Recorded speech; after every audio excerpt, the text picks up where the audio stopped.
coercitif contre les décisions en matière de disciplinaire, par exemple, et également par la suite des recours sur les conditions de détention elles-mêmes.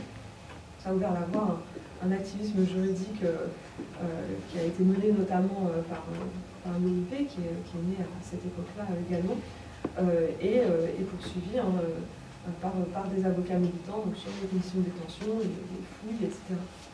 Un autre effet important, c'est celui de la Cour européenne des droits de l'homme, qui a affirmé ce principe de proportionnalité qui ensuite a été bien intégré dans le droit français, dans la jurisprudence administrative notamment. Et un autre élément important, c'est les suites du scandale de l'affaire Vasseur dans les années 2000, en 2000, qui a donné lieu, vous savez, à des rapports parlementaires et à une série de lois. Donc la loi du 15 juin 2000, qui n'est pas directement liée à l'affaire Vasseur, mais les effets sur le milieu carcéral, notamment permettant la présence de l'avocat en commission de discipline. En 2005, l'adoption des règles pénitentiaires européennes. En 2008, la création d'un contrôleur général des lieux de privation de liberté. Et en 2009, donc, quand j'ai commencé mon enquête, cette loi pénitentiaire qui vient codifier dans le droit un certain nombre de principes qui va permettre aussi de garantir la présence d'un ordre légal dans la prison, et que ce ne soit pas uniquement le règne de la sécurité et des petits règlements mis en place par les chefs d'établissement. Un autre élément qui est en général moins aperçu quand on regarde que les textes, c'est le changement des missions de l'institution par les évolutions des positionnements professionnels qu'on peut observer par les évolutions de recrutement des personnels. Par exemple, le fait que les chefs d'établissement vont de plus en plus se positionner à partir des années 90 et surtout à partir des années 2000, se positionner comme les garants de la légalité et de l'ordre en prison. Donc certes, il y a peu de procès, ils évoquent toujours le risque d'avoir des procès pour les décisions qu'ils prennent, en réalité relativement peu, mais on observe un juridisme qui se diffuse progressivement, avec le souci de motiver ces décisions, de se sentir la possibilité d'une supervision. J'ai mentionné la présence du contrôleur général des privations de liberté, mais aussi la présence d'une hiérarchie de l'administration centrale qui est plus forte. Ce juridisme, il est d'autant plus présent que le corps de direction est de plus en plus recruté, de plus en plus exclusivement même, recruté parmi des étudiants, des personnes qui ont fait des études de droit ou des diplômés des instituts d'études politiques. Un autre élément, c'est l'évolution aussi du métier de surveillant, qui de fait devient de plus en plus juridique auprès de ces évolutions-là, avec, qui ne deviennent pas des juristes, un peu pas exagérés, mais tout de même beaucoup de paperasse, même si c'est de plus en plus informatisé, qui vise à rendre compte de ces actes, de devoir justifier de la force, par exemple, qu'on emploie contre un détenu.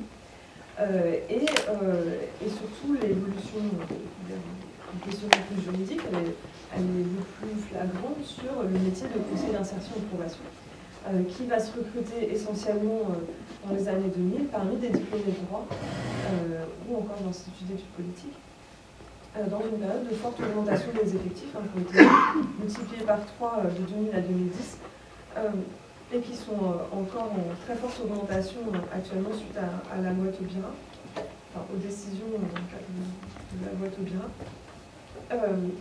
Et ce qui a produit un changement de génération qui n'est pas sans causer de conflit, que j'ai formulé de manière un petit peu provocante dans le livre, en reprenant des expressions entendues sur le terrain, où on va avoir une différence de génération entre les anciens éducateurs, comme des travailleurs sociaux un peu proches des détenus et dénoncés comme des hippies permissifs, et ces derniers qui dénoncent la nouvelle génération un peu trop rigide sur le plan juridique et qui les décrivent comme des juges ratés. Souvent, ce sont souvent des gens qui ont raté une cours de l'école nationale de la magistrature. ces conseils d'insertion de probation, ils font quand même un travail en prison, hein, même si c'est très contraint par la masse de personnes, par le nombre de personnes qui sont sur leur peine active. Et leur rôle va être formulé pour la réinsertion comme un rôle d'affiliation au droit commun. Donc, on trouve encore dans leur discours beaucoup de références au droit sur une articulation avec les autres services publics, que ce soit l'assurance maladie ou Pôle emploi par exemple. Et un rôle de prévention de la récidive qui va se formuler dans un travail sur l'individualisation de la peine, beaucoup plus que sur la recherche d'emploi, hein, puisque vu la conjoncture économique, en fait, c'est un peu peine perdue en quelque sorte. Donc, en pratique, le travail des conseils d'insertion de probation va consister à rédiger des rapports pour les juges, une activité très chronophage qui va finalement prendre le dessus sur le face-à-face avec les détenus. Et donc je reviendrai là-dessus sur peut-être les limites de cette entrée du droit en prison. Mais avant de passer au point négatif, juste un autre point positif sur les développements de dispositifs d'accès au droit dans un contexte d'ouverture de la prison et une politique de décloisonnement qui vise à garantir l'égalité des détenus devant le service public, que ce soit la santé et l'éducation, mais aussi l'accès aux droits sociaux, à l'information juridique, et compris pour aider à la régularisation de séjour pour les étrangers. Et donc, dans ce cadre, on observe un développement d'un dispositif original de plans d'accès au droit qui vise donc à apporter auprès des détenus cette information juridique qui pourrait leur manquer. Donc sur le terrain, j'en viens à un peu des points plus critiques. Sur le terrain, en fait, l'effectivité de ces évolutions elle est assez mitigée, puisque on remarque toujours une primauté du sécuritaire, enfin, ça ne vous étonnera pas sans doute. Et donc pour les commissions de discipline, qui effectivement, quand je les ai observées, n'avaient pas d'assesseur extérieur, donc je ne sais pas si ça a radicalement changé, honnêtement, j'ai des doutes. Mais ces commissions de discipline que j'ai observées, bien qu'elles aient déjà à l'époque permis de recours à juger les personnes en présence d'avocats qui étaient présents sous forme de permanence organisée par le barreau, malgré ça, il n'y avait pas véritablement des conditions de procès équitable parce que souvent les dossiers n'étaient pas fournis à l'avocat ou ils étaient vides, ce qui est peu étonnant lorsqu'il s'agit d'une affaire aussi banale qu'un refus de réintégrer la cellule parce qu'on n'a pas eu sa douche par exemple.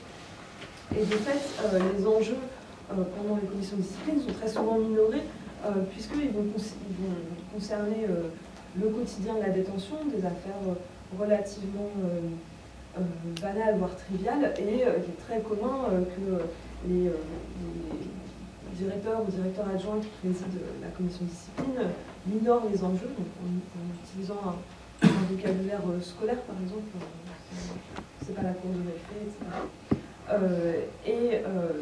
Et de ce fait, la dimension proprement juridique va être formellement respectée puisqu'il faut se prémunir du risque de recours, mais en pratique, ne pas constituer un véritable contrepoids en termes de pouvoir pour le détenu, face à qui en fait l'administration demeure juge et partie. Sur la question du sécuritaire aussi, on observe de très fortes variations d'un établissement à l'autre. Donc les deux établissements que j'ai observés avaient des politiques très antagonistes. L'un était jugé rigide et disciplinaire, de l'aveu de tout le monde et puis même d'après les constats du contrôleur de privation de liberté, tandis que l'autre était jugé bordélique, le chaos, la jungle, etc. Et donc ces très fortes variations se traduisaient notamment par des différences dans la liste des objets autorisés, par exemple, sur laquelle on voit que la part du pouvoir discrétionnaire du chef d'établissement demeure très très importante pour tout ce qui va concerner le quotidien sécuritaire de l'établissement.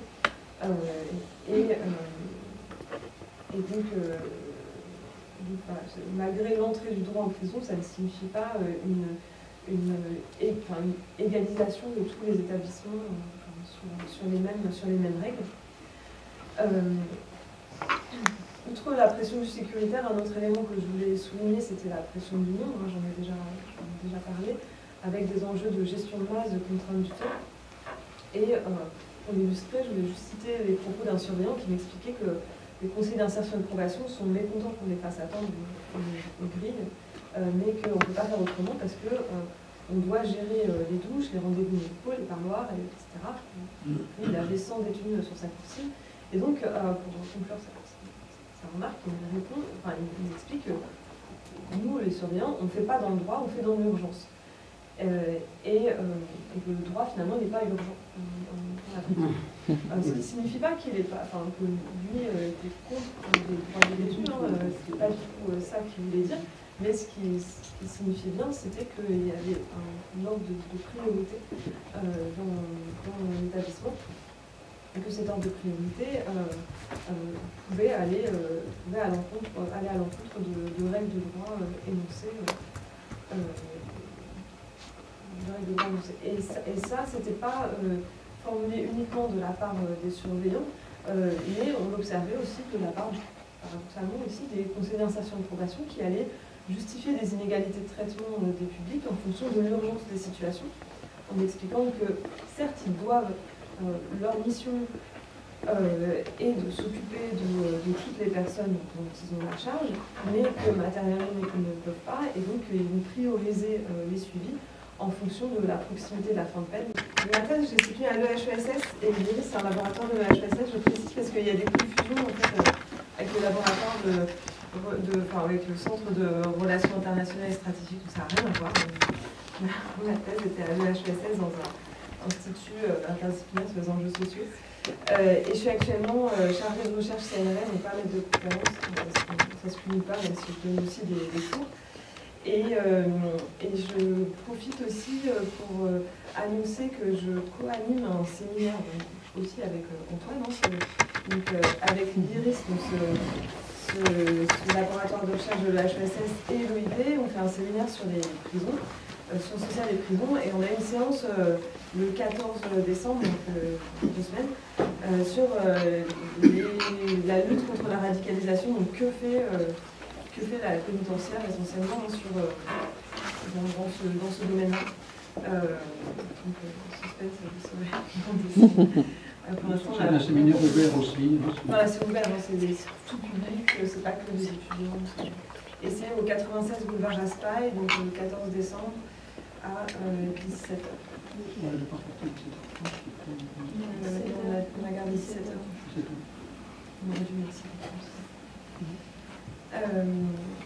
Et donc oui, comme tu as très bien présenté, effectivement, le point de départ de mon enquête, c'était un questionnement sur la crise de légitimité de la prison au moment où on débattait de la loi pénitentiaire, donc dans quand même un climat où il y avait une expression publique, y compris parlementaire, de fortes critiques sur l'institution carcérale, la manière dont elle traite les détenus, et les objectifs de la sanction pénale. C'était aussi le moment où étaient mis en œuvre à titre expérimental et seulement partiellement, mais quand même mis en œuvre les règles pénitentiaires européennes dans un certain nombre d'établissements.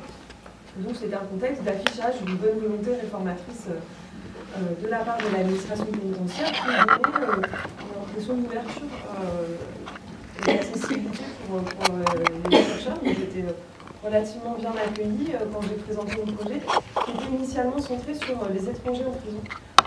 C'est un parcours de recherche antérieur qui m'avait amené à m'intéresser à cette question.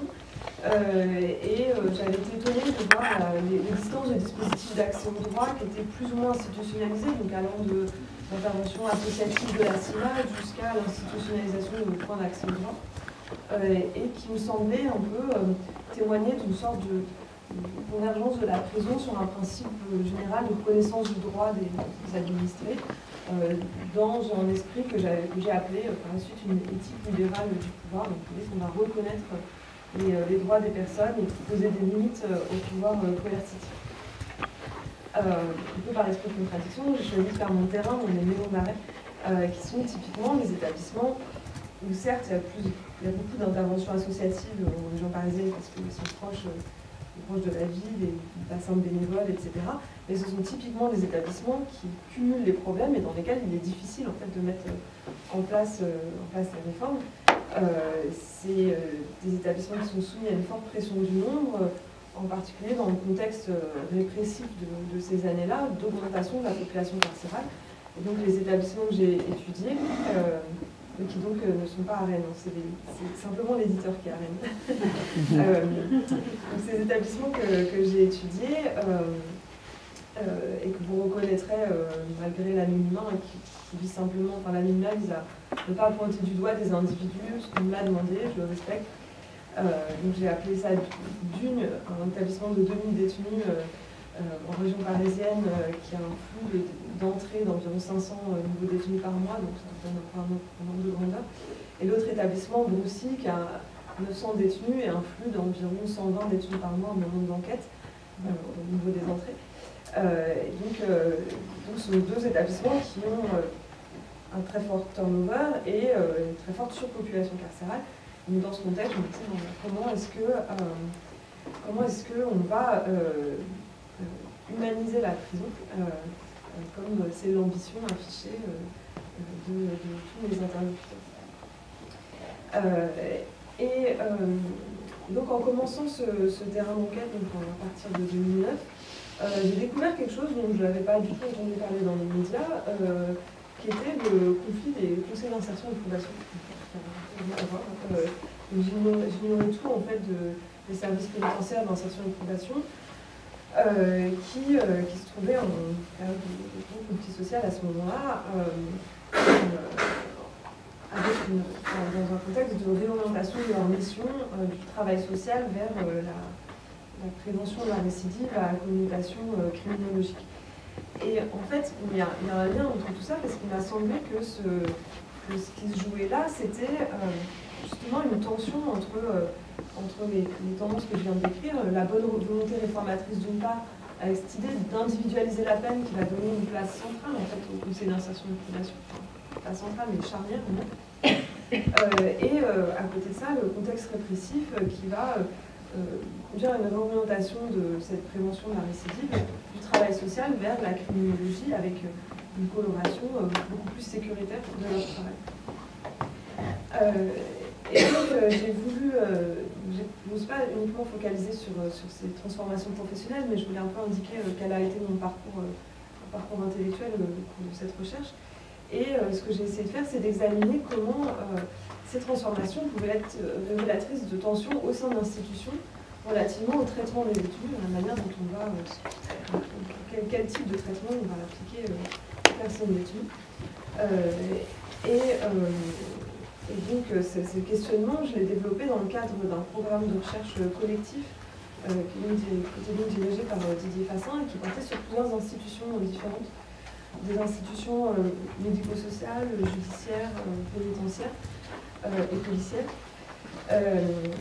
et qui a donné lieu à un ouvrage qui s'appelle « Juger, réprimer, accompagner », qui portait sur la morale de l'État, donc essayer de voir quels étaient les enjeux moraux autour du traitement des personnes prises en charge par ces institutions. Moi, ce qui m'a semblé central pour la question de la prison, tournait autour du droit et de la place du droit. C'est-à-dire qu'il m'avait semblé que tout ce discours omniprésent sur renforcer les droits des personnes détenues, mais aussi renforcer l'ancrage juridique du métier de conseiller d'insertion, de probation, etc.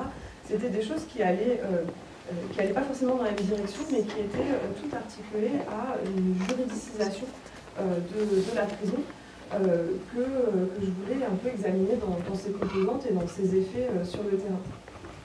Donc, comme je ne suis pas juriste ou sociologue, j'ai voulu ancrer ces questions dans l'analyse des pratiques et des expériences, aux moyens d'observation in situ et d'entretien. Donc très concrètement, j'ai fait une observation en maison d'arrêt de 3 mois dans un établissement et 4 mois dans l'autre, suivie de entre suivi d'entretiens avec les personnels, à la fois les personnels pénitentiaires, mais aussi des membres d'associations, aumôniers, etc. Une diversité de personnes intervenant dans la prison. Et donc les questions que je posais étaient autour du rapport de l'institution à ses publics, mais de l'institution prise au sens large, donc à la fois les personnels, mais aussi tous ceux qui interviennent auprès des détenus avec l'accord de l'institution, et qui participent au traitement ou à l'adoucissement du traitement des personnes détenues. Les visiteurs de prison aussi participent à ça. J'ai voulu aussi associer ça avec des entretiens donc avec les détenus pour essayer de comprendre leur expérience de l'incarcération sous cet angle de qu'est-ce que c'est que vivre dans une administration qui est extrêmement codifiée sur le plan du droit. On a beau dire la prison c'est une zone de non-droit, c'est aussi un espace très très codifié par une multiplicité de règlements. Il faut pouvoir s'orienter. Et aussi qui offre certaines opportunités pour relâcher un peu la coercition. Par exemple, la possibilité de faire des demandes d'aménagement de peine, typiquement cette ressource juridique qui permet de relâcher la contrainte carcérale. Et donc ce questionnement assez large était traversé par différents types de qui sont possibles au rapport au droit, qui sont à la fois du justiciable, donc le rapport qu'on a avec le droit qui sanctionne, d'usager de l'administration pénitentiaire, donc il y avait cette expérience de l'institution qu'on peut faire, et du citoyen, donc un questionnement plus large sur le sens politique qui peut être formulé par les détenus. Et donc, je proposerai, donc je vais exposer un peu certains éléments de mon travail. Bien sûr, pas tout, hein, donc je vous laisserai poser des questions. Enfin, vous pouvez aussi m'interrompre pour des questions, ça ne me pose pas de problème. Je laisserai aussi du temps pour une discussion plus large, pour savoir dans quelle mesure le droit rend la prison plus juste ou moins juste. C'est une question un peu ouverte. Donc tout d'abord, je voulais revenir sur la transformation mitigée du rapport de l'institution à ses publics. Vous êtes de profils divers, donc je ne sais pas très bien ce qui est nécessaire de rappeler, mais juste à quelques éléments. Rappeler que la prison a connu une évolution considérable de la législation en matière de droit pénitentiaire avec une forme de ce que j'ai appelé d'éthique libérale, dans un libéralisme politique qui garantit des droits individuels en limitant le pouvoir coercitif de l'État.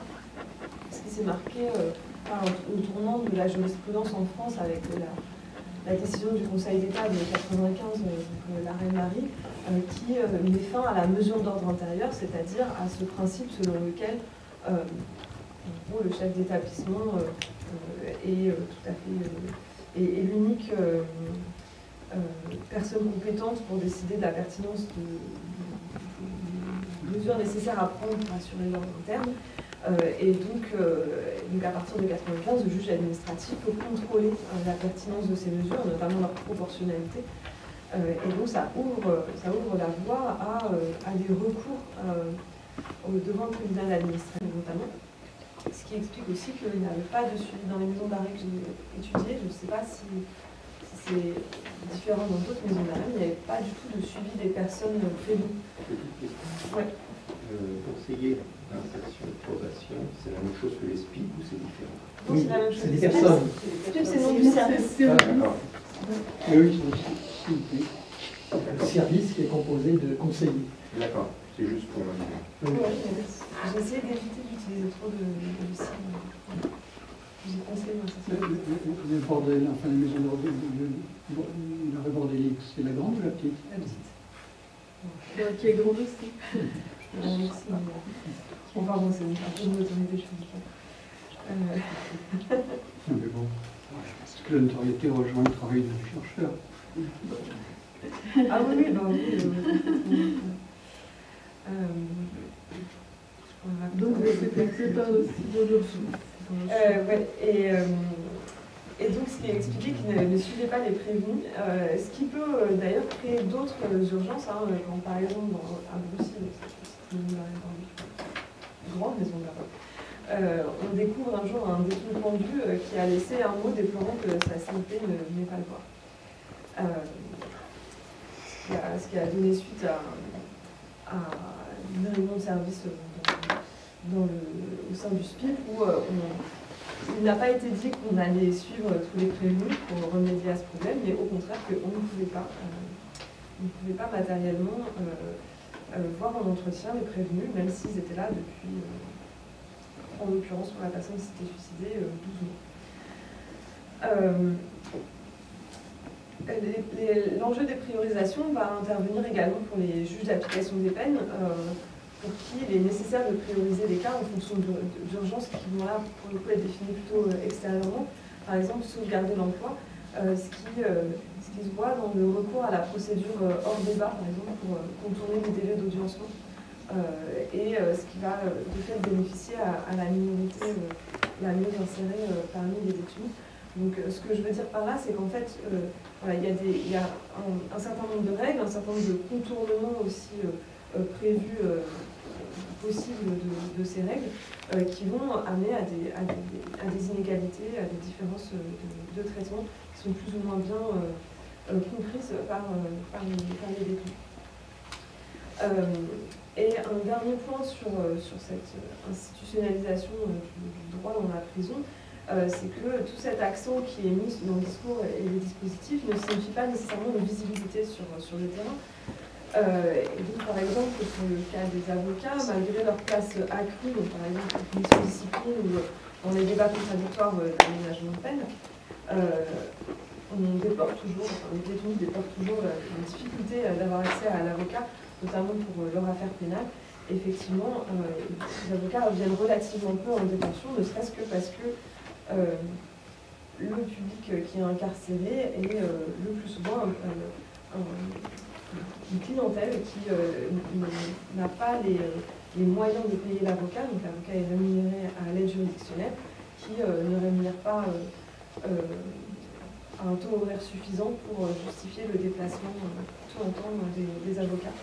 C'est l'explication qui m'a été donnée et qui est tout à fait plausible vu les taux effectivement de rémunération horaire de l'aide juridictionnelle. J'en viens du coup à cette expérience des détenus qui est, je vais juste rappeler quelques éléments sur qui sont ces détenus. Donc je pense que vous savez tous aussi que c'est une population vulnérable et éloignée du droit, du vocabulaire du droit, des attentes qui peuvent être celles des institutions juridiques.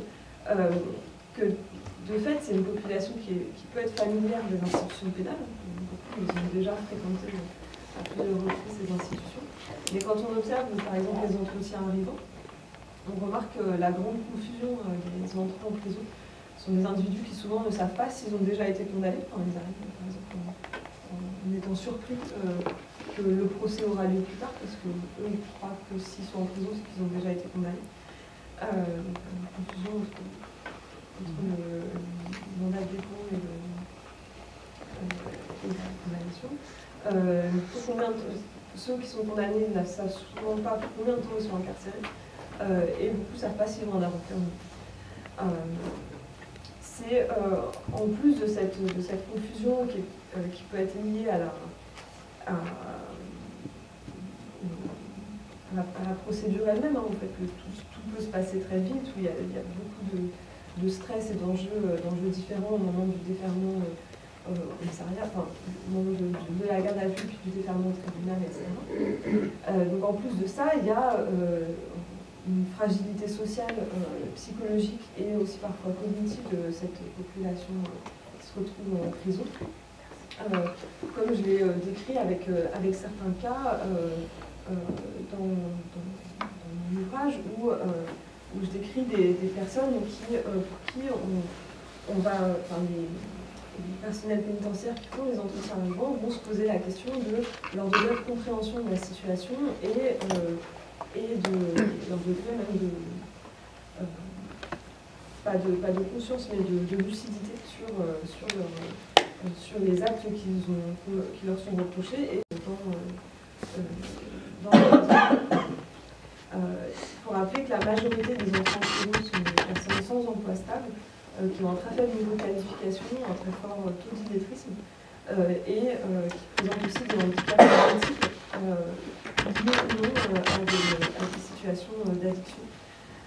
Et en plus de ça, dans les maisons d'arrêt que j'ai étudiées, il y a un pourcentage très élevé d'étrangers, pas toujours francophones, donc juste 30% dans la maison d'arrêt de Broussy et 40% dans la maison d'arrêt de Dugne, ce qui s'explique d'une part par la répression de l'immigration irrégulière en région parisienne, et d'autre part par la présence d'aéroports aussi sur le ressort de ces maisons d'arrêt.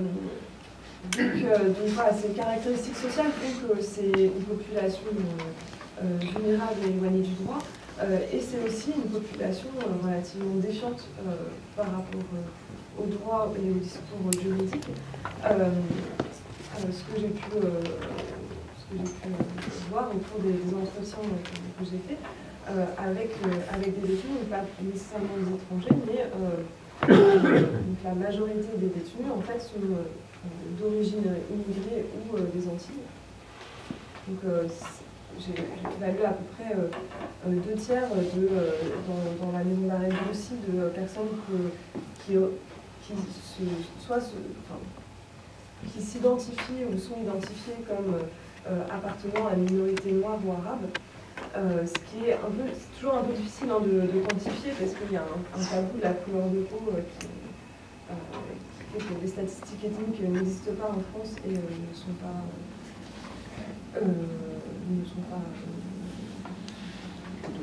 autorisées, elles sont autorisées pour les chercheurs en sciences sociales.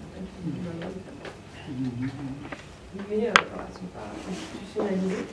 Ce qui a des avantages et ce qui a des inconvénients, c'est l'avantage, ça permet de ne pas enfermer les personnes dans des catégories et de ne pas réifier ces catégories ethniques qui ont des lignes blues. Ce qu'on voit avec les cas américains, où les catégories ont énormément changé au cours de l'histoire des recensements de la population des États-Unis. Mais l'inconvénient, c'est aussi qu'on a des difficultés à objectiver quelque chose qui est totalement évident pour les personnes qui entrent en détention, aussi bien côté détenu que côté personnel ou militant associatif, etc. C'est la surreprésentation massive de personnes d'origine immigrée ou d'outre-mer, ou de personnes non blanches, qui vont s'identifier comme telles aussi dans les discours de manière très plus ou moins forte pour formuler leur expérience de l'incarcération. Donc dans mes entretiens, j'ai pu voir à travers nos entretiens des formes de formation d'une conscience de groupe sur des lignes ethnico-religieuses. Donc c'était j'ai souvent été interpellée sur la question de la radicalisation en prison, et c'est toujours cet angle-là que j'ai répondu, sur le fait que l'expérience même de l'incarcération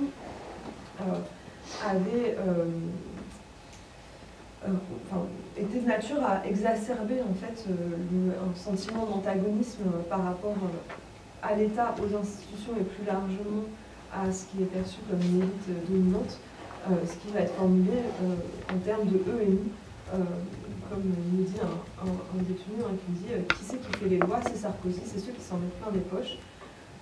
Et à l'inverse, lui se situe d'un côté d'un nous qui est nous, on est là parce qu'ils nous aiment pas, regardez comme ils nous traitent, etc.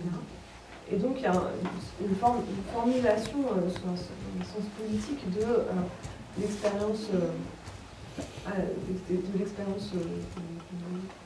face aux institutions et face au droit qui va en quelque sorte formuler une sorte d'univers moral antagoniste au fonctionnement juridique et au discours de droit qui est invoqué par l'institution comme universaliste, inclusif, etc. et qui va pouvoir qui va avoir tendance à être rejeté dans ce cadre d'une lecture très politique de l'incarcération. Ce qui n'empêche pas non plus un usage instrumental du droit. Donc ce que je voulais dire, c'est qu'il y a une sorte de limite du droit qui a été bien montré par un certain nombre de chercheurs sur l'usage d'un discours du droit inclusif par les institutions pour affirmer des principes d'universalité, d'égalité, etc. Mais que ce niveau de droit n'est pas nécessairement cru par les personnes auxquelles il s'adresse. Et donc ce que j'ai voulu dire par les entretiens, c'est qu'il y a une très forte défiance par rapport à ce discours-là. Mais ça n'empêche pas un usage instrumental du droit pour son propre intérêt, pour contester des décisions, demander des réductions de peine, ou simplement pour le quotidien de la vie en détention, qui est, comme j'ai indiqué tout à l'heure, en large part, une vie dans une bureaucratie pour laquelle il faut toujours remplir des formulaires, demander le droit de voir sa famille dans un parloir prolongé, demander le droit de voir telle ou telle chose. Et donc ça fait partie du quotidien de l'expérience carcérale. Et en particulier, je vais revenir sur cet usage de la procédure d'aménagement de peine qui donc permet une sortie anticipée, enfin des murs de la prison anticipée par la conversion de la peine d'internement en semi-liberté ou libération conditionnelle, etc. Sur une décision du juge d'application des peines devant laquelle du coup, on doit comparaître devant qui il faut se justifier, donner des garanties de réinsertion, etc. Et donc ce que j'ai aussi essayé de montrer dans mon livre, en analysant justement ces commissions d'application des peines, enfin ces débats contradictoires de ménagement de peine, pardon, c'est comment les détenus peuvent mobiliser des ressources pour essayer de faire valoir leur droit à un aménagement de peine, mais que leur compétence à mobiliser ces ressources était aussi très inégale. Elle variait énormément en fonction du niveau d'éducation, de l'entourage familial, du réseau professionnel, etc. Et donc, ces procédures d'individualisation de la peine constituent une opportunité, une possibilité de se réapproprier son expérience judiciaire, mais aussi une source d'inégalité et parfois de très forte frustration. Qui peut être de nature aussi à entretenir un certain discours de défiance vis-à-vis de l'institution. Et donc pour conclure, je voulais poser à cette discussion, est-ce que le droit rend la prison plus juste?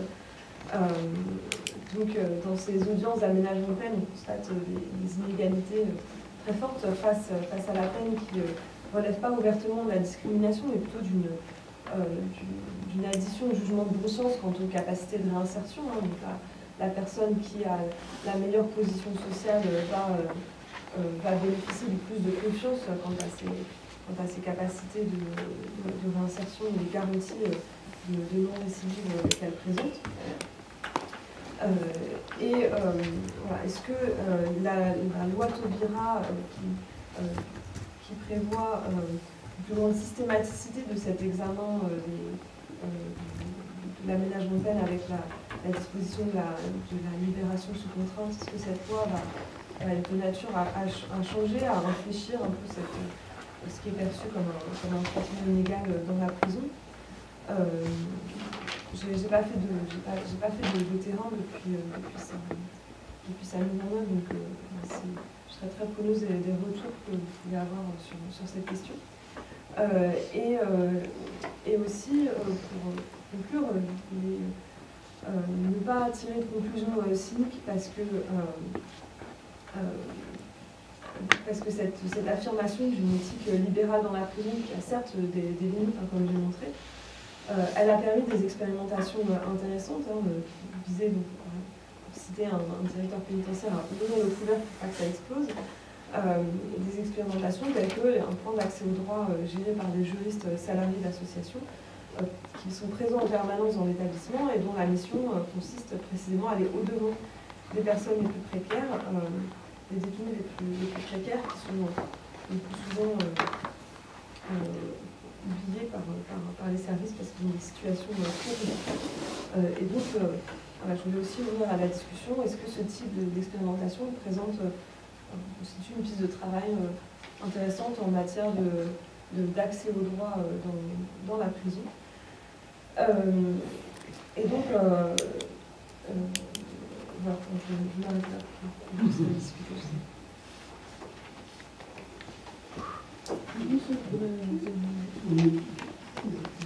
Juste une question. Est-ce que le mot humanisé, c'était après coup, c'est adapté? Est-ce qu'il s'agit de rendre la chose plus humaine, c'est-à-dire plus subjective et donc plus arbitraire d'une certaine manière? Non, c'est vrai que c'est toute la question, cette question de la subjectivité, en fait, c'est une tension permanente de l'institution, puisque humaniser la peine, c'est vu comme la prise en compte de l'humain, de l'individu chez le détenu, à la fois pour, par exemple, éviter qu'il ne se suicide, donc au moment de l'entrée des entretiens arrivants, le souci d'humaniser l'entrée en prison se traduit par le souci de maintenir un peu le lien familial. Enfin, c'est des choses nouvelles en 2009, de permettre de téléphoner à la famille, de rassurer aussi avec des questions posées sur comment s'est passée la garde à vue, est-ce que vous êtes inquiet, etc. Mais tout ça est fait très rapidement dans le contexte, comme j'ai dit, de fort de pression du nombre, de flux d'entrée importants. Et donc, par exemple, pour la prévention du suicide, ça se fait aussi avec des grilles standardisées. La dimension humaine est très douteuse, et notamment l'humanité du jugement de la personne qui fait passer la grille. On ne lui fait pas suffisamment confiance parce que de toute façon il a trop de cas à gérer. Donc il y a un côté très mécanique en fait à l'usage de ces grilles. Après moi je suis... Donc les coches d'éclase, ensuite le chiffre indique le niveau du risque. Et c'est un peu pareil pour le DAPC, qui est donc le diagnostic à la visée criminologique, qui est utilisé par les conseillers d'insertion et de probation, qui a été utilisé par les conseillers d'insertion et de probation avec beaucoup de réticence à partir de 2011, et qui n'a pas de score. Mais ce qui est un petit peu compliqué, c'est que on ne peut pas tellement dire que c'est une standardisation qui va désubjectiviser un jugement qui l'était davantage avant, dans la mesure où le problème à laquelle la standardisation vient répondre, c'est un problème de négligence de certains publics, de certaines personnes, auxquelles, par contrainte de temps, on ne faisait pas attention. Donc c'est pas... je sais pas comment dire. Quelque part, la réponse n'est pas satisfaisante de la part de l'administration pénitentiaire, à mon sens, mais la question se posait vraiment du fait qu'on passait à côté en fait, d'angoisse, de situations difficiles, parce qu'on ne posait pas la question faute de temps, alors que la grille oblige à poser la question. J'ai utilisé de manière très mécanique. Oui, en fait, moi je voudrais revenir sur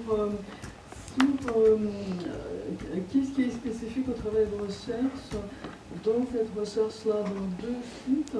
Est-ce qu'il y avait des ambiances différentes dans le site où il y a 2000 détenus et dans le site où il y a 900, sachant qu'il y a un site pluridisciplinaire et l'autre moins, si j'ai bien compris.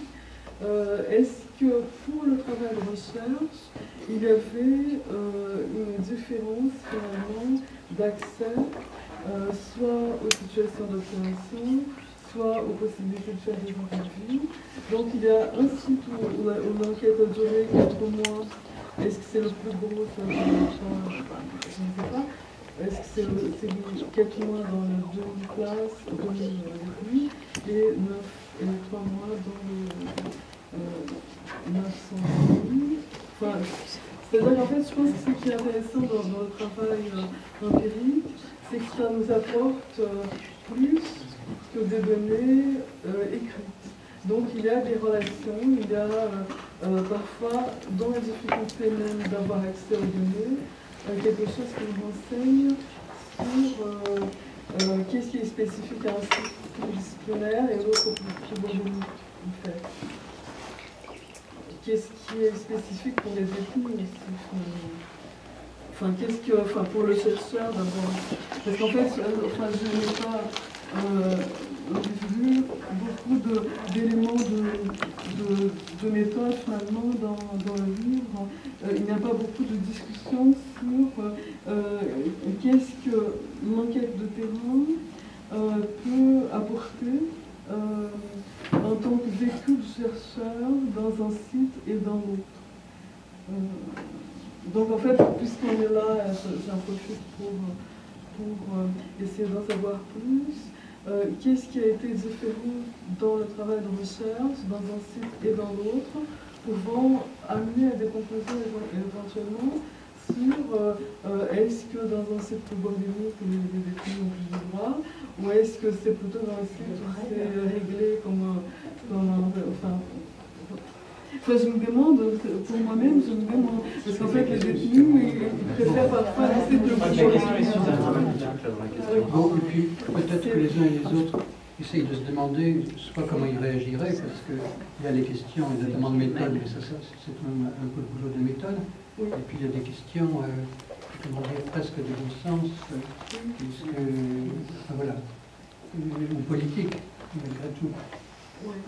La question qu'elle pose, c'est finalement, est-ce que c'est pas de l'administratif contre de l'administratif?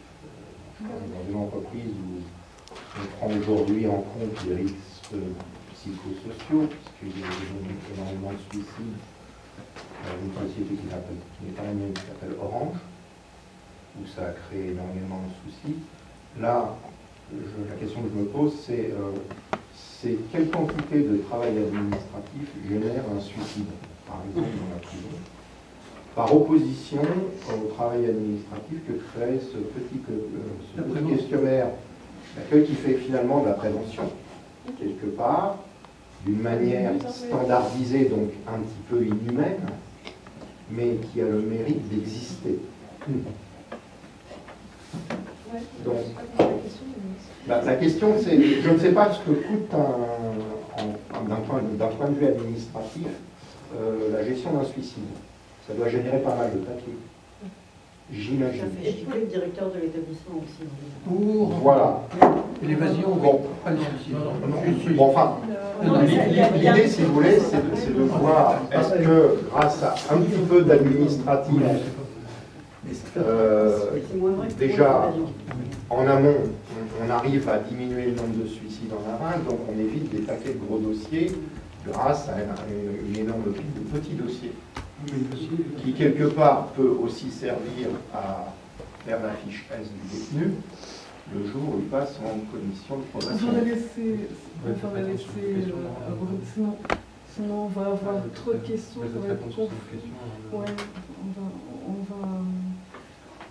Donc je ne sais pas comment ça peut être perçu.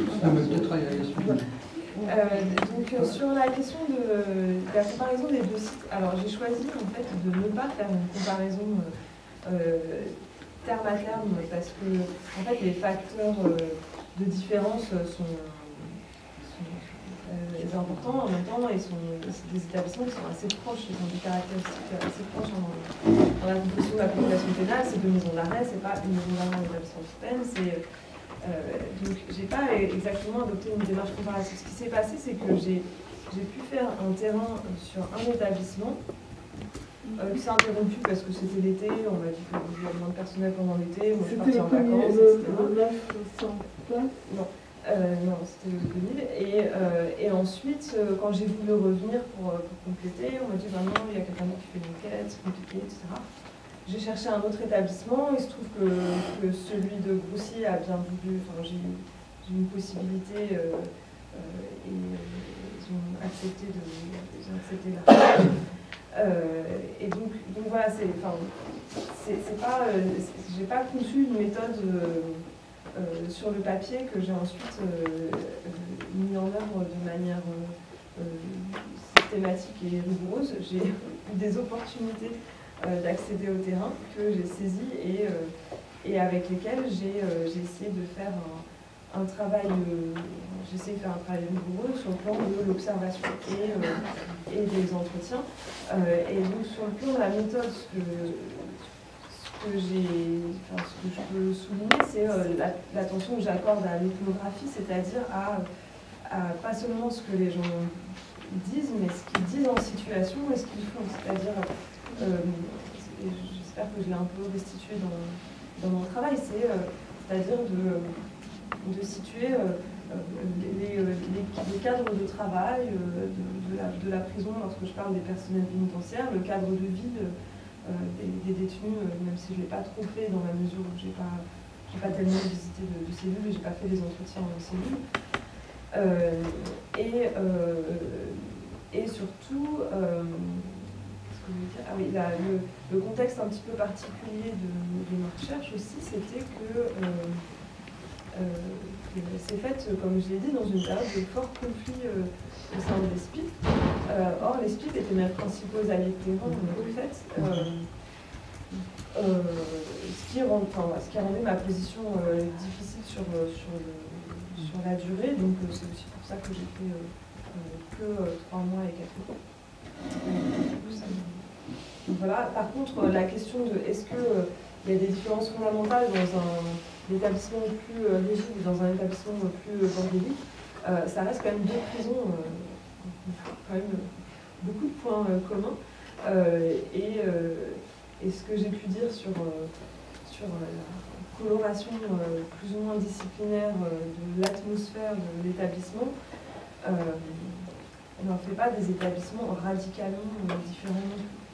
Il y a quand même, sur le plan du fonctionnement des commissions de discipline, j'ai souligné des différences de ton. Après, les différences dans la durée des sanctions prononcées en commission de discipline, par exemple, je ne sais pas si elles étaient liées au fait qu'un établissement était plus rigide et le plus laxiste, ou si elles étaient liées à la disponibilité des cellules du quartier disciplinaire. Est-ce que c'était toujours de ça qu'il était question? Est-ce que la cellule est disponible? Oui. Combien de jours on va mettre pour qu'elle soit disponible le week-end? Parce que le week-end, on a toujours plein de problèmes. Donc, il y a des enjeux en fait logistiques permanents. Pour le chercheur, est-ce que ça a été plus... est-ce qu'il y a une demande, parfois il y a une demande locale, ou est-ce que... Il n'y avait pas de demande locale, c'est moi qui suis venue avec ma... C'est moi qui suis venue avec ma demande. C'est-à-dire que comme j'ai dit tout à l'heure, il y a une ouverture de l'administration pénitentiaire au niveau de son administration centrale, et j'étais très bien accueillie au niveau de l'administration centrale. Après, sur le terrain, c'est un petit peu plus compliqué, en fait. Et non, il n'y avait pas véritablement de demande locale. La demande, quand j'ai dit mon allié de terrain, c'était les SPIP, c'est-à-dire que la sensibilité à l'intérêt d'une enquête sociologique, effectivement, on la trouve dans les services d'insertion et de probation. Ceci dit, comme je l'ai dit tout à l'heure, les SPIP étaient en plein conflit social sur le contexte des redéfinitions de leur mission, ce qui rendait ma position assez délicate et en même temps très intéressante, puisqu'on parlait beaucoup, en fait, c'était un moment où s'exprimaient aussi beaucoup les visions antagonistes du métier, etc. Et sur les conditions concrètes de recherche, j'ai eu accès à quasiment tous les espaces dans la prison. J'avais l'autorisation d'accès dans l'établissement, où dans l'un, j'ai pu aller partout sauf au quartier d'isolement. Et dans l'autre, j'ai pu aller partout, mais seulement escorté pour le quartier d'isolement et le quartier disciplinaire. Et dans l'un, j'ai eu accès au fichier GID de gestion de la détention, ce qui m'a permis en fait de faire faire les statistiques que j'utilise sur le profil social de la population détenue, parce que ça permet de faire un peu des chiffres, enfin, de prendre 200 personnes entrées sur une période et de voir quel était leur profil social. Sur le petit questionnaire, est-ce que vous avez eu des échos de la part des détenus? Quel questionnaire? Sur la grille à remplir La pour grille la grille d'enquête, c'est ça. Elle était perçue comment par les détenus? Elle était perçue comment par les surveillants? Si vous avez eu des échos là-dessus.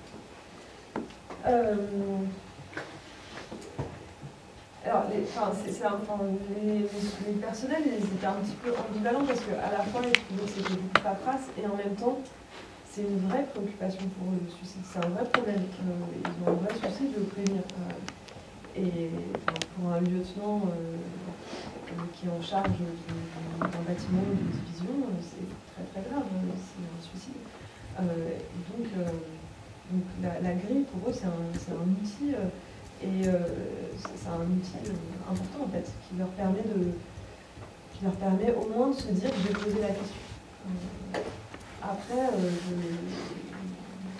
de la part des détenus, moi j'ai remarqué, je ne l'ai pas mentionné dans les entretiens que j'ai fait, on n'a pas pensé à parler de ça, mais sur le moment, dans les moments que j'ai observés, certains étaient très étonnés des questions qu'on leur posait, et ceux qui étaient déjà passés par la prison n'étaient pas étonnés, et en même temps, et aussi en fait, de nouveaux questionnaires, on leur pose plein de questions en permanence. Je ne sais pas s'il y a des questions sur les suicides en garde à vue. Enfin, je ne sais pas s'il y a une grille de détection des suicidaires en garde à vue. Mais en tout cas, voilà, on leur pose des questions. Vous avez eu l'occasion de la consulter Oui, je l'ai. Oui. Je peux la faire circuler. Quand c'est secret. Non, c'est histoire de. Sur cette grille, le surveillant qui le fait passer sait que c'est la prévention du suicide. Ouais. Est-ce que le détenu, on lui dit que ces questions ont à voir avec les suicides? Je ne sais pas si on le dit systématiquement, on le dit parfois, oui. Parce que uniquement l'énoncé de la chose signifie le souci qu'on a à son propos. Mais en fait, les questions, elles n'étaient pas passées de la même manière par tout le monde. En fait, dans les entretiens. Donc, pour resituer un petit peu, quand un détenu entre en prison, enfin quand une personne entre en prison, il va devenir détenu, il y a toute une procédure administrative de mise sous écrou, on va aller prendre ses empreintes digitales, des photos, faire une petite carte de détenu, etc. Ensuite, il va être placé dans un quartier arrivant où il est mis en observation pendant une semaine. Donc, en gros, c'est un peu pour faire un sas. C'est un lieu qui a été créé justement en réponse au problème de la sursuicidité des nouveaux entrants en prison. Donc ce quartier arrivant fait un peu un sas qui doit permettre une adaptation un peu moins brutale à l'univers carcéral. Et pendant cette période-là, le nouvel entrant en prison a des entretiens avec les différents personnels pénitentiaires, et pas seulement avec les personnels médicaux également, et donc avec les personnel de surveillance comme le conseil d'insertion et de formation. Et on va lui poser des questions sur sa situation pénale, sa situation médicale, sanitaire, sa situation familiale, etc. Et donc, en fait, c'est des entretiens qui sont assez rapides, mais au cours desquels il y a beaucoup de questions qui sont posées. Et parfois, en fait, la grille de détection des risques suicidaires, elle était remplie au cours de l'entretien, mais sans qu'il y ait vraiment de pur. C'est-à-dire, voilà, comment s'est passée la garde à vue, comment est-ce que vous allez... est-ce que vous avez des problèmes de santé particuliers, est-ce que vous avez des problèmes psychologiques, est-ce que vous avez déjà été suivi, vous avez déjà pris des médicaments. Donc c'est banalisé dans un ensemble. Parfois c'est banalisé dans un ensemble, et parfois, moi j'ai vu aussi des situations où la grille elle était reprise à la fin de l'entretien. Ah, j'ai oublié de vous poser ces questions. Et parfois c'était vraiment énoncé comme un moment de l'entretien. Bon, maintenant je vais te poser la question sur... Récemment, à Fresnes, récemment pour les arrivants, ils ont commencé à mettre ce qu'ils appellent des co-détenus de soutien. Donc ce sont des détenus qui ont un certain profil. Ils ont une formation par la Croix-Rouge et aussi une formation suicide. une formation aussi aux entretiens, aux groupes de parole. Et à Fresnes, ils sont mis en première division. Et les surveillants, un détenu un petit peu tangent, ils demandent aux co-détenus de soutien d'aller le voir. Dès le moment de l'arrivée. La première semaine quand ils arrivent, ils sont spécialement là. C'est pas seulement quand ils sont envoyés en division. Non, c'est quand ils arrivent dans le quartier arrivant. Et s'il y a un besoin, donc les détenus vont... Ça se faisait dans un des établissements de aussi. Dans le 900 places. Voilà. Ça existait déjà et tout le monde en était très content. Oui. Parce que c'était valorisant pour le détenu. Alors c'est valorisant. Alors, ça c'est ce qu'on m'a dit lorsque je visite un co-détenu de soutien, dès que c'était à double tranchant selon les surveillants. Certains surveillants disent oui, c'est mettre en avant l'estime, le détenu, et d'autres, l'ensemble des surveillants en général, trouvent que ça apaise déjà au niveau du quartier arrivant, parce qu'un détenu qui parle à un détenu, souvent il y a des mêmes problématiques, des mêmes problèmes qu'ils ont rencontrés. Et en plus de ça, c'est une estime, c'est vrai que c'est pour le co-détenu de soutien, c'est quand même assez valorisant. Parce qu'en fait, la question se posait de qu'est-ce qu'on fait une fois qu'on a repéré un risque suicidaire. Parce que, voilà, c'est bien joli. Sur le D 398, on fait sortir. Ouais, ça c'était pas trop évoqué en fait. Comme il a bien Ça c'était évoqué pour les détenus délirants. C'est-à-dire qu'il n'y a pas où mettre tout. Mais pour la question des. Enfin, voilà, qu'est-ce qu'on fait. Et les personnes comme ça étaient très embarrassées parce que finalement, ce qu'ils pouvaient faire, c'était de signaler au service médical, enfin, s'il y avait un SAVR sur place ou aussi, qui essaye de le voir en urgence, mais qui a aussi sa liste d'attente, etc. Qui n'a pas une disponibilité extensive, et sinon de faire des rondes de surveillance avec ce double effet que les rondes de surveillance, en fait, elles réveillent les gens la nuit, elles créent davantage de stress, et ce qu'ils ont aussi, les SPIF, c'est de mettre un visiteur, si ils ont pas ils essayent de faire en sorte que dans cette semaine-là, quand il y a des risques. Mais en revanche, moi, en ayant pris des cours sur le risque suicide, c'est qu'il y a quand même aussi le raptus suicidaire, c'est-à-dire que le raptus suicidaire, un passage à l'acte qui n'est pas du tout anticipable. Non, pas mais sur les détenus pris comme ça, comme garantie, on en a parlé quelquefois, parce que c'est une vraie question, parce que tant que c'est positif et qu'il sert à quelque chose, mais s'il est à côté de quelqu'un qui se tue, bon, le poids de la responsabilité est considérable. Ah oui, mais là c'est différent, les co-détenus de soutien, ils ne sont pas dans la cellule avec eux. Ah d'accord, Ah non. Parce que le premier programme, on les mettait ensemble dans la même cellule. Dans le quartier arrivant, c'est pas ça du tout, parce qu'ils sont... Non, on lui demande de venir pour discuter, pour parler avec lui, etc. Mais ils ne sont pas ensemble comme un visiteur. Voilà, exactement. Mais ils ne sont pas ensemble dans la même cellule. C'est pas évident. Non, parce qu'il y a un premier programme qui a été comme ça, et les arguments négatifs étaient que, d'une part, le gars est... Enfin, le voisin, parce que je sais pas si, je crois qu'il y en a eu aussi chez les femmes, mais celui qui surveille, il faut qu'il soit tout le temps réveillé, puisque c'est pendant qu'il dort que l'autre fait son geste suicidaire. D'autre part, on est en France dans l'idée que le don d'organes doit être strictement désintéressé, par extension, tout don de type humanitaire doit être désintéressé. Or, s'il a un bénéfice en retour, et en termes d'allègement de peine, en termes de je sais pas quoi, il y a quelque chose qui devient immoral. Voilà, donc, non, mais c'était les deux. Non, mais Antoine, je suis évidemment d'accord avec vous, mais je voudrais dire que dans un établissement, il y a des cellules doubles, d'accord, qui sont un petit peu plus grandes, qui sont des cellules de 10 mètres carrés. Et c'est là où on met les détenus de soutien, d'accord? Donc là, ils habitent dans la cellule ensemble. Ce n'est pas la même chose qu'on est en train de faire à Fresnes, où il s'agit d'un visiteur interne. Ça, c'est OK. Mais c'est-à-dire qu'en fait, alors, tout à fait complètement par hasard, j'avais été dans un établissement où il y avait le détenu de soutien, et j'étais dans un autre établissement où il avait été transféré en train d'assister des débats contradictoires. Et voilà qu'il cite ses atouts et il dit bon, j'étais détenu de soutien dans un autre établissement.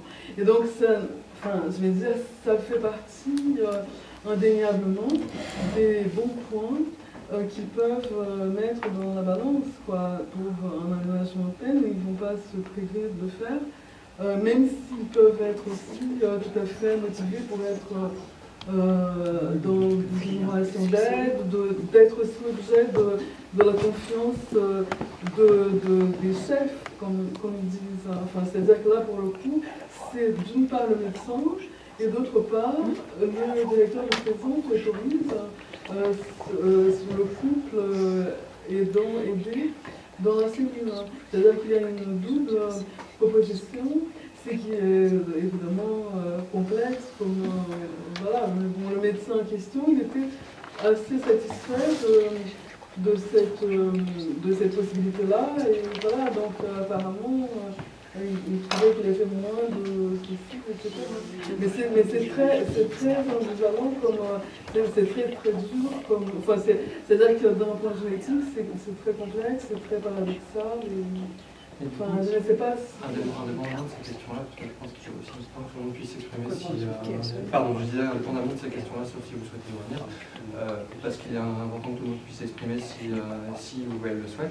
Est-ce qu'il y a des remarques particulières, des questions sur ce qui a été exposé, sur les différents aspects, ou même sur le débat qui est dans la discussion qui a été engagée sur est-ce que le droit rend la prison plus juste ou moins juste, est-ce qu'il y a des remarques, des questions sur le sujet? Peut-être de la part du magistrat aussi. Ouais, mais moi je vais faire deux ou trois observations. Alors, sachant que mon expérience est un peu plus ancienne, mais il me semble que tout ce qui est procédure supplémentaire, d'abord, elles ont été inventées dans des établissements pénitentiaires avant qu'elles soient obligatoires et avant qu'elles soient inscrites dans les textes par des chefs d'établissement ou par des médecins, des surveillants un peu futés. Donc c'est pas sorti ex nihilo d'une cogitation ministérielle.